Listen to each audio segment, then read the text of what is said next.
Hey guys, welcome back to another video. I know I haven't made a video in probably a long time, but this video I'll be unboxing John Duckett's highly reviewed and recommended HTML and CSS, JavaScript, and jQuery books. They'll be linked below. I believe it was pretty affordable, 32 bucks in total for both paperback books in a set on Amazon. So go ahead and check the link below in the description. Now, I'm actually not a beginner in web development, but I do believe I have some holes in my knowledge. I plan on reading this set to fill those holes. I also want to increase my physical book collection, as the only other book I currently own, I think, is Cracking the PM Interview. I used to also have Cracking the other interview by Gail McDowell.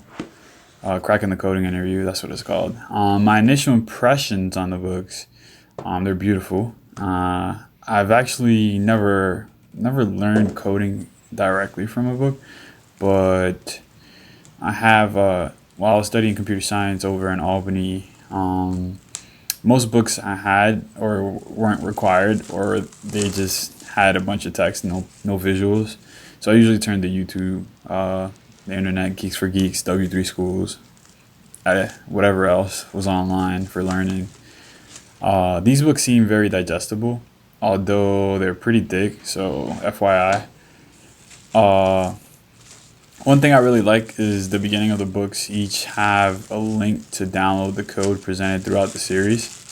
You can download each file individually when you go to the website, or you could download the entire book's code samples in a zip file, which is also pretty resourceful.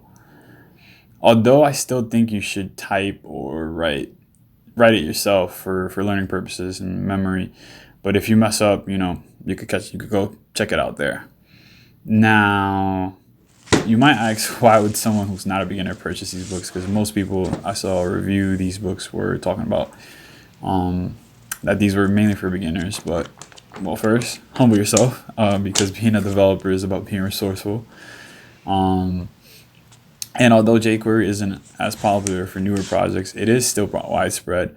A lot of developers still might find themselves interacting with it. A lot of the web still is made with jQuery. Sometimes you find yourself maintaining legacy code.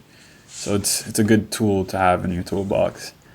I also feel like a lot of people make the mistake of trying to jump into a lot of frameworks and struggle due to not having good fundamentals with nil JavaScript and HTML and CSS. I hear the books also talk about design theory, which I'm interested in. I'm currently a tech consultant, but getting more into front-end development, user experience, UI, and product management. These topics all have a good amount of crossover. Otherwise, I think I'll just be jumping into the books and potentially writing a Medium post or another video to tell you guys my thoughts on it. If you thought this was helpful, like, subscribe, and check out my other content over on Medium.